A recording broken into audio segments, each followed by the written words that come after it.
Memory was so short in Crash Bandicoot that I took to stealing little bits and pieces of extra memory from the Sony libraries. I would just try erasing parts of them that I thought I wasn't using and see if things still worked. If they did, I would mark them as available. I just hacked their code by just changing the byte codes. And I'm like, you can do this. Look, I fixed it. If they wouldn't fix it for me, I was just gonna edit their code. It was free memory. The memory was finite, but you were definitely not supposed to do that. Hi, I'm Andy Gavin, co-founder of Naughty Dog Inc. and lead programmer on Crash Bandicoot. We set out to make the first 3D character platform action game, and to do it right, we had to literally hack the hardware.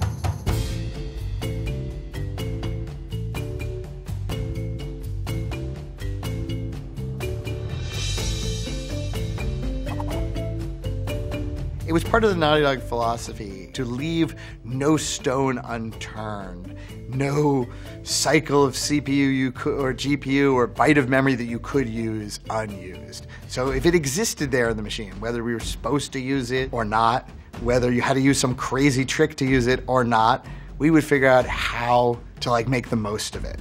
So in the summer of 1994, my partner Jason Rubin and I were wrapping up Way of the Warrior, which was our 3DO fighting game. And we were trying to figure out what kind of game do we want to make next. The biggest genre on consoles at the time were platform action games. Games like Super Mario World and all sorts of other classic 16-bit platform games. And at the same time, in the arcades, there was new 3D hardware, and certain genres were making the transition from their traditional 2D state to 3D. For example, Street Fighter II and Mortal Kombat were still all the rage, but now there was Virtua Fighter. That was using 3D graphics, and they were just cool. And it was clear that things were going that way. New consoles that are coming out, they're going to be 3D. Can we make a 3D platform game? No one had ever done it. We're but it's got to happen. Think about that world, or speeding through as Sonic the Hedgehog, doing those loop tubes in 3D. What is that going to look like? Prior to fall of 1994, Naughty Dog was just Jason and Andy. And it was the synergy between Jason and I. We both did all the creative stuff. We were best of friends. We were roommates. And Jason was a phenomenal artist. And I was a game programmer, I think a pretty good one. Between the two of us, he would try to make it look incredible. I would try to make the technology really work. And we both try to make it really fun. Jason and I had sold the distribution publishing rights for Way of the Warrior to Universal Studios, to a new unit called Universal Interactive. They're basically come out to California, move on to Universal's lot next to Steven Spielberg, and we'll give you a bungalow for free and utilities for free, and you can just do whatever you want, and all you have to do is show it to us. We called the dog, the Naughty Dog Morgan, and ourselves into my Honda Accord, and we drove across the country. So we had lots of time to talk. So we're well, what would it be really like to do a platformer in 3D? We're talking about Sonic the Hedgehog. Well, imagine you're going through loops, or you're running and you're jumping platforms or collecting stuff in 3D. The camera's always behind you. You see the world, and that looks all great, but it's the Sonic's ass game. All you do is see Sonic's ass. But the front of the character is where the expression is. Could we do levels where you come at the camera, but how are you going to see where you're going? These eventually led actually to the boulder levels in Crash Bandicoot. Should we do levels sideways? Should he look over his shoulder towards the screen? We're simultaneously designing the game that became Crash Bandicoot and sort of shopping for a platform for it. We knew, because it was going to be a 3D game, that we wanted to do something on one of the new 32-bit platforms. So there's the 3DO, which we'd already made a game on, but the machine was sort of clunky, half 3D machine. It was also very expensive and wasn't selling very well. Then there was the Atari Jaguar.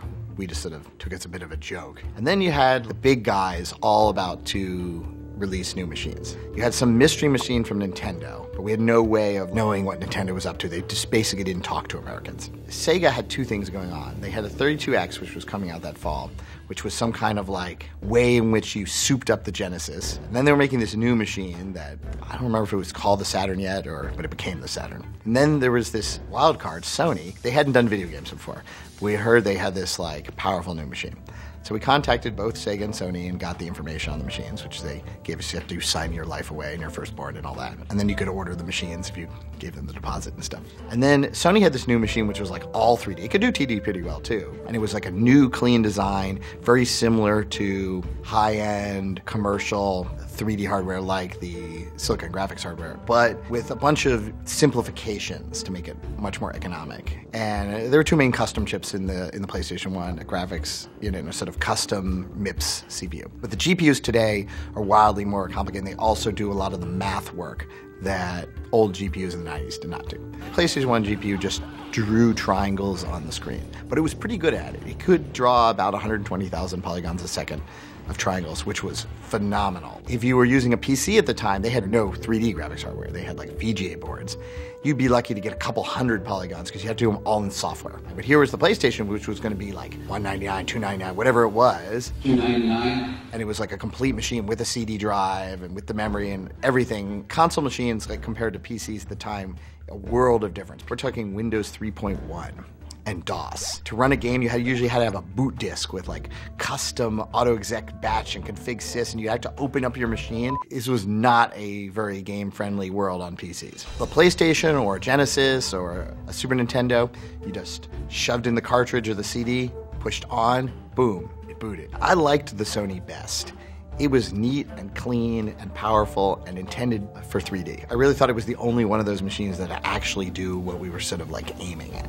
So the core idea behind Crash Bandicoot as a game, it was going to have a mechanic like a game like Donkey Kong Country. You were going to go through levels with successive timing challenges and enemies and jumps. It was going to be platforming, and it was going to have a cartoony animal character, and we wanted to not make it look like a video game exactly. We wanted to look like a Looney Tunes cartoon where the character was highly animated, fluid. If he got mushed by a giant stone roller, he got turned into a flat thing that waddled around. So we wanted a world that like looked like a cartoon world with a kind of sensibility that was classic cartoons, or sort of was being reinvented at the time with TV shows like DuckTales. The Simpsons was big. Animation was cool again. And Crash 1, in a frame, they were 30 frames a second, and we got about 1,500 polygons on the screen. 600 of them went to Crash. That's how important he was to us. Like most people, they'd use like 80, and so their characters would look like weird walking blocks. We wanted him to look like a real cartoon character. That required a lot of detail, so he gets a third of the entire budget. With Crash, we were forging into new ground everywhere. Like no one had ever made a 3D platform action game. Well, it was completely obvious that PCs, which were the standard thing that people would use for development machines, were just not going to cut it. You know, again, it's Windows 3.1 and no 3D graphics. And the things had like effectively 640K of RAM. We made the plunge to buy for everyone in the company, which was about 5 people at this stage, Silicon Graphics workstations, mostly Indigo 2 Extremes. These are like $75,000 to $100,000 workstations. They had 3D graphics. The software to do the 3D graphics was also like about $75,000 per machine. This is what people had done in very recent memory at the time, Terminator 2 or The Abyss or even Jurassic Park on. And so we settled on using as our software alias Power Animator, which is one of the 3 choices at the time. So we got this like clunky big box, which was like the early PlayStation prototype. And it turned out to be a pretty good machine, but first you gotta like understand it. It comes with a bunch of manuals which are incredibly badly translated from the Japanese and are mysterious, and you'd have amusing debates between the programmers what they actually meant by the funny choice of English words. The way to really figure out what to do is to test things empirically. You do that by taking the individual pieces and you write test code to do certain things on the machine and put it through its paces. It's like, you know, taking a car out on the track and seeing how fast it can actually corner. There's a bunch of different graphics modes, and so it's like half speed in the high resolution mode. But in the mid-resolution mode, which was clearly just sort of an afterthought, it's the same speed as the low-resolution mode. Jason had already made this Crash Bandicoot character, who looks pretty much the same as the final Crash Bandicoot character.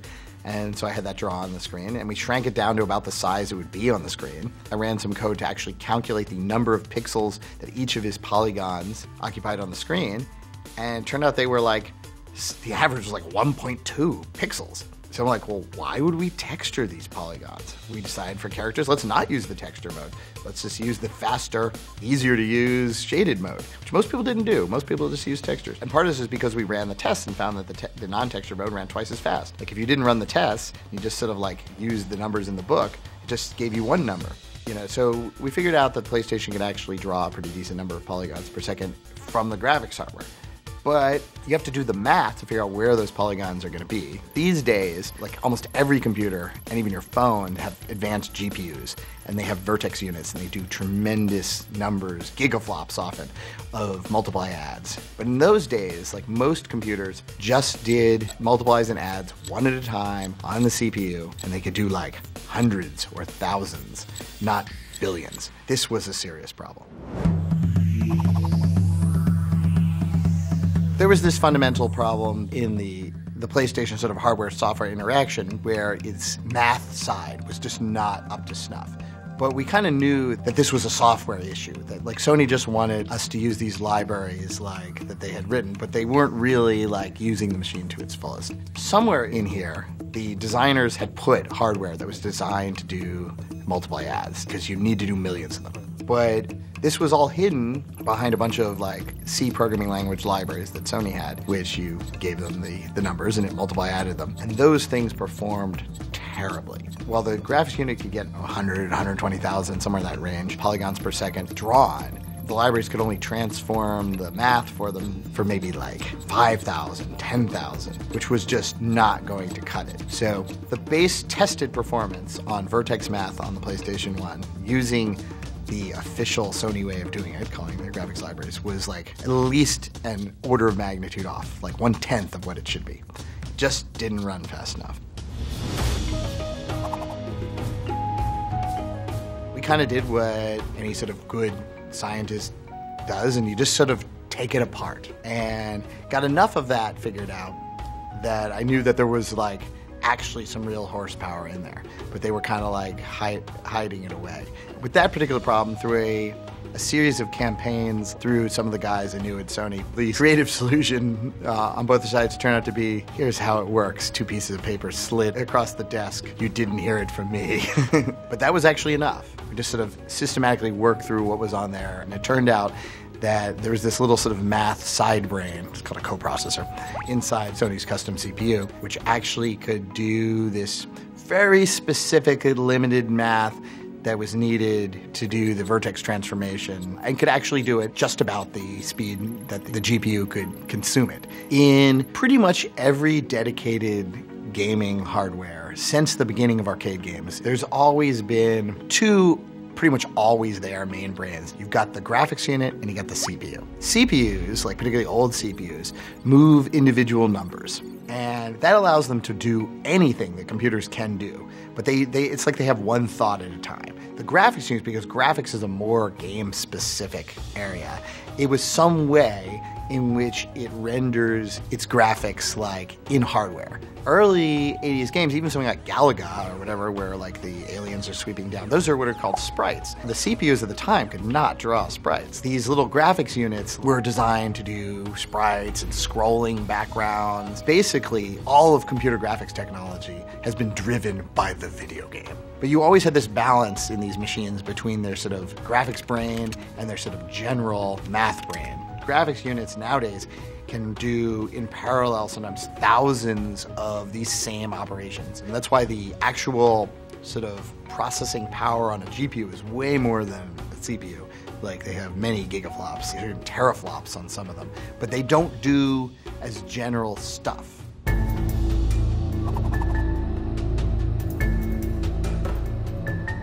Let me step back and explain gameplay in the 2D platformer.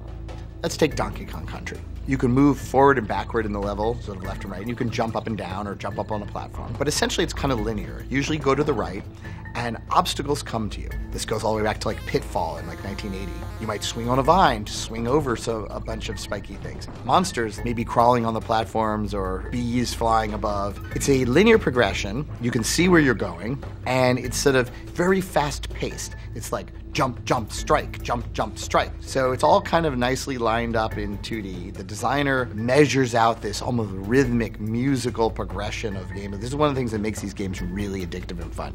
Your progress in getting better at the game is to first learn the controls, to get good at being Donkey Kong, and then to learn the specific movements of the enemies and the objects in the level and sort of memorize a route. It's almost like playing back like in a rhythm game. But in 3D, everything's different. You've added an extra dimension. You've now got this side to side too. If you've got in Donkey Kong Country, Super Mario, whatever, if 3 turtles are coming at you, you have to jump over or kill or knock away each of the turtles in succession. In 3D, you can just go to the right and avoid them entirely. You've added a whole extra dimension to the space, and so there's too much empty space. And this had the effect of sort of diluting the ratio between choice and conflict. We had to figure out how to compensate for this in order to maintain the intense action pace.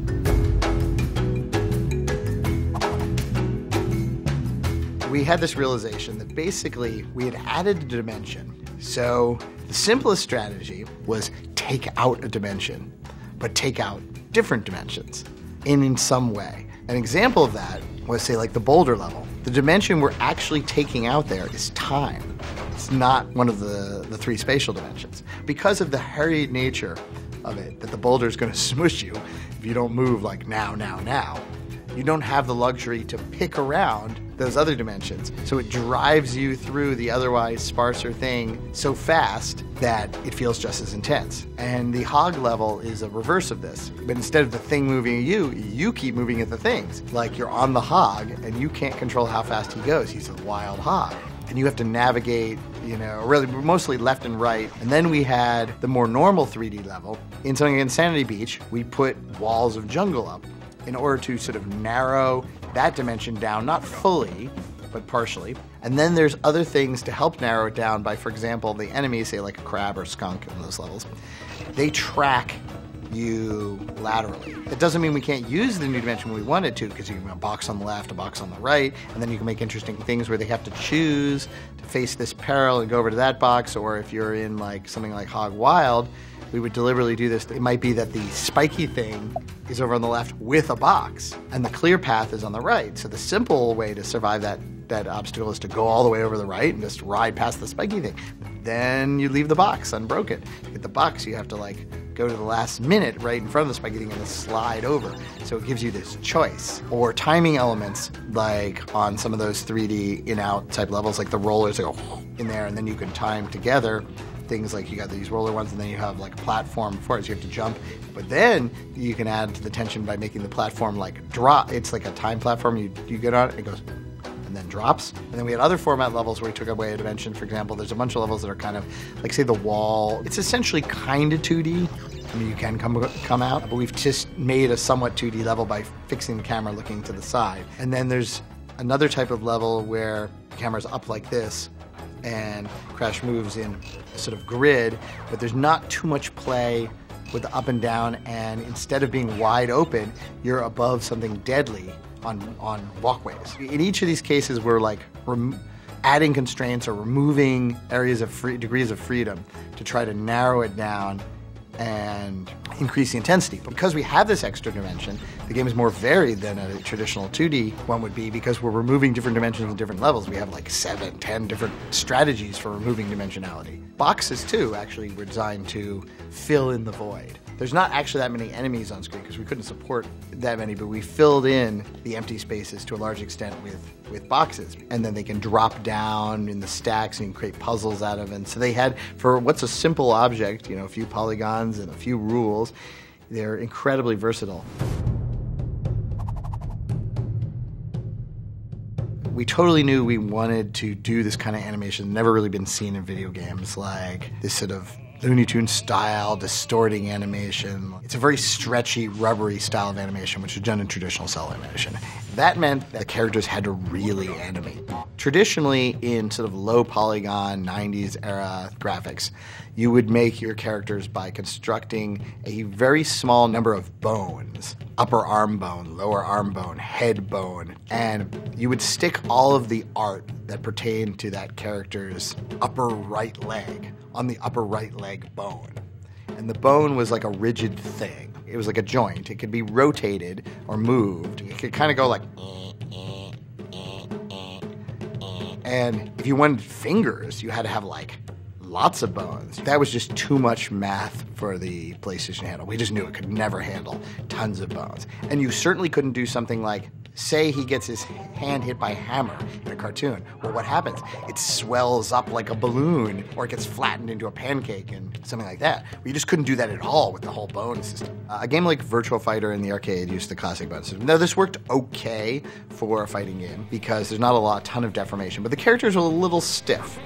With bones, it's almost impossible or very difficult to do facial animation too, and we knew we really wanted facial animation. What kind of cartoon character doesn't like smirk or wink? Is it even possible to get that kind of animation like on a Silicon Graphics workstation? So Jason made this Crash model, and he set about trying to do cool and wacky animations with him. And he found, with some work, you could get the Power Animator to actually do it, because it had these sophisticated bone and vertice weighting tools and these distortion fields, and the way that the Power Animator did those things was just not possible on the PlayStation. These are all things that used the expensive floating point hardware that was on the Silicon Graphics workstation, and it couldn't even do them in real time. It had to render them, but a video game is real time. You have to do everything in a 30th of a second. So this was another big problem because he wanted that animation really, really bad.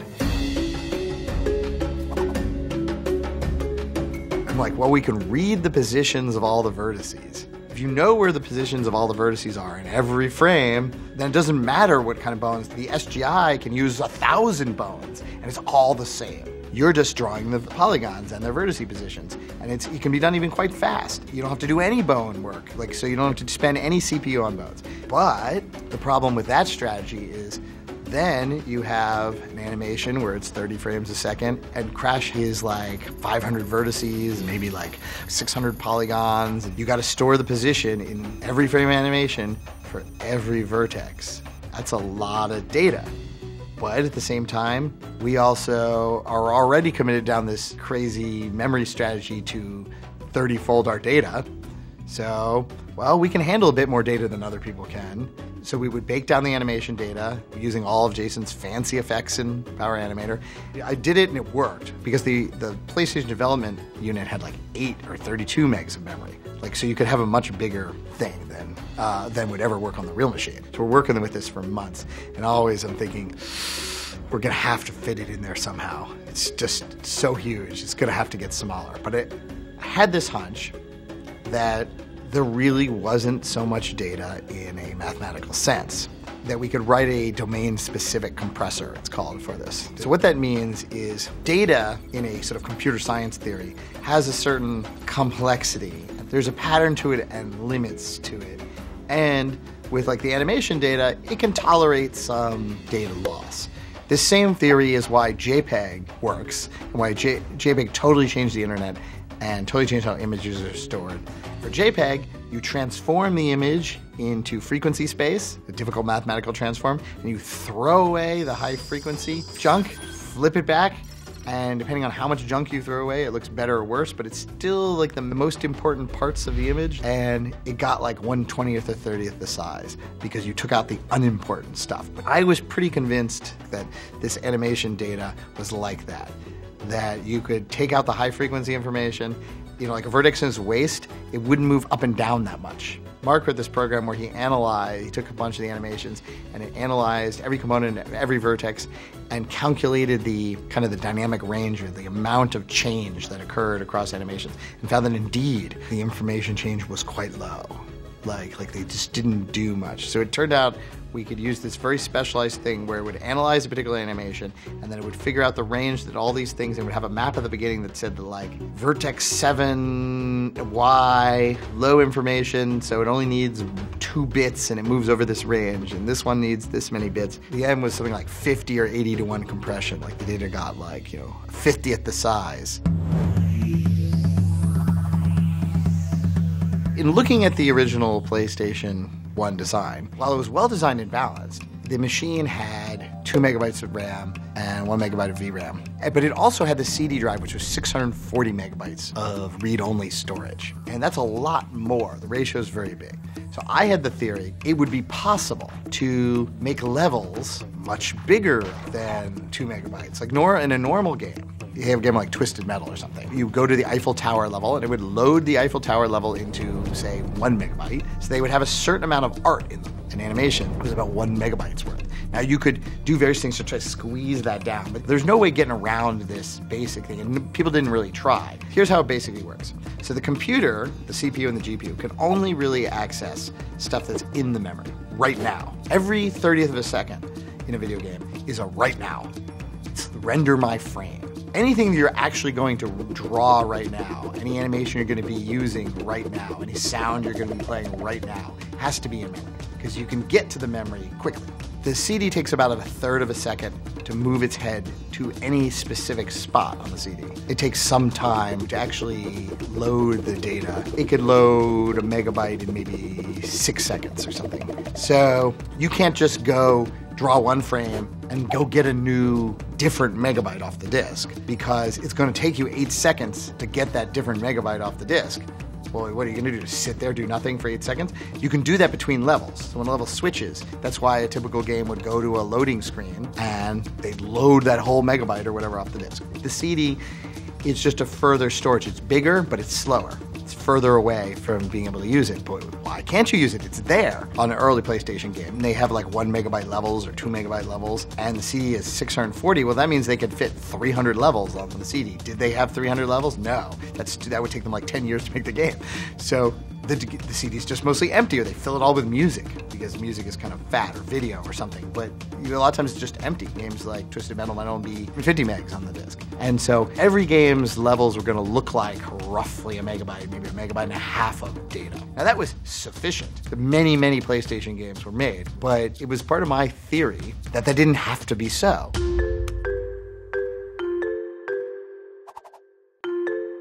My idea was that I would use advanced virtual memory techniques to swap chunks of data in and out from the, like basically, so if the level was, let's call it 30 megabytes, well, maybe you only need, at any one moment in time, 1 megabyte, but the level's actually 30 megabytes. I would chunk the entire level into 64K pages, and then there were chunks of data. They could be something, anything from a crash animation, some crash code, a piece of background. Chunks had to be less than 64K. Like, you piled them in until the page was almost full. But they couldn't go across pages, or you'd have to break the chunks into smaller chunks. Then the level consisted of 30 megs of pages, 16, 18 pages that could fit in memory. So the problem is, can I arrange the chunks in the level such that at any one point in the level, I never need more than 16 pages worth of data? And you can actually take the same chunk, duplicate it into multiple pages if that makes the whole puzzle work out better. The game is constantly, it's figured this out in advance, but it's constantly figuring out which pages it's going to load in if you're going this way, and which pages are going to load in if you're going that way. And it throws away old pages that it doesn't need and loads new ones into their place. Any page can replace any other page, as long as you never need more than 16 active ones at once. Crash textures are all pretty sharp, with a lot of color and detail, and Tomb Raiders are like all washed out and pixely and whatever, because they only have so much memory. They don't have any place to put all that extra texture. We had 20, 30 times the amount of space for it. Or the number of polygons in the level. Something like Tomb Raider, it's pretty blocky, like square corridors and whatever. And Crash has like weird shapes and whatever, because we have many more polygons. There were a bunch of different technologies that served this, but the memory was a huge one. So this was one of my sort of like patents. I have a whole bunch of patents in it, on this, actually. I was definitely one of the first people to see that you could really use that storage on the CD or the disk drive, it didn't really matter, as like a dynamic part of your game to sort of expand it. That's done all the time now. Fear not, Plumber Boy, the Bandicoot will come. I'm coming to get you now. I think one of the core legacies of Crash Bandicoot is that games can have their own distinct stylistic personality and art style. And yes, to some extent, many did before. I mean, Mario has its own sort of Mario style, but it's very much an old-timey video game style. But Crash had its own consistent world, which draws, obviously, from American cartoon style. And so, but the entire Crash product, by that I mean our first 4 games, are consistent within that style. The originals still play quite well, and they still look pretty good, even like on a PlayStation 1, because the style sort of transcends the specifics of the pixels. Early on in making it, we had this totally arrogant half hope, half idea. And it was another major factor in choosing the PlayStation, was that Nintendo has Mario and Sega has Sonic. Sony doesn't seem to have a mascot. So if we make a mascot game, style game, on the Sony machine, like, we might not have the same competition. And then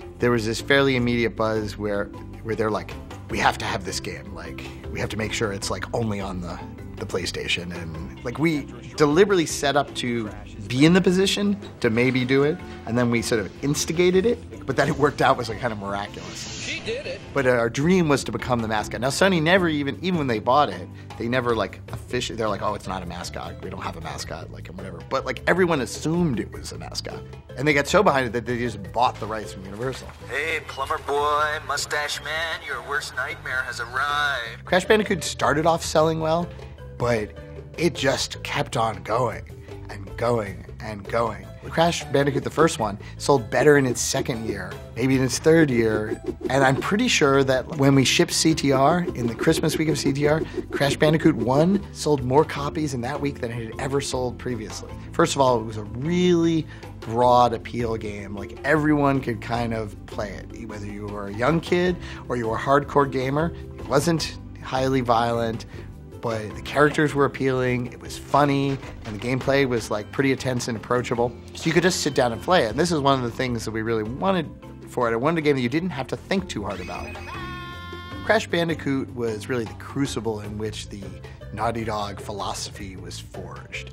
That every element that goes into the game needs to be great, because we wanted to make a truly great game, a game that was going to be a hit, a classic. And in order to do that, we came to believe that everything in it had to be great. Then you needed the best technology possible to make all that happen. The better your technology, the better the game could feel, the better it could look. If you got enough of these things all right, you could sort of transcend mediocrity to become like a gaming masterpiece.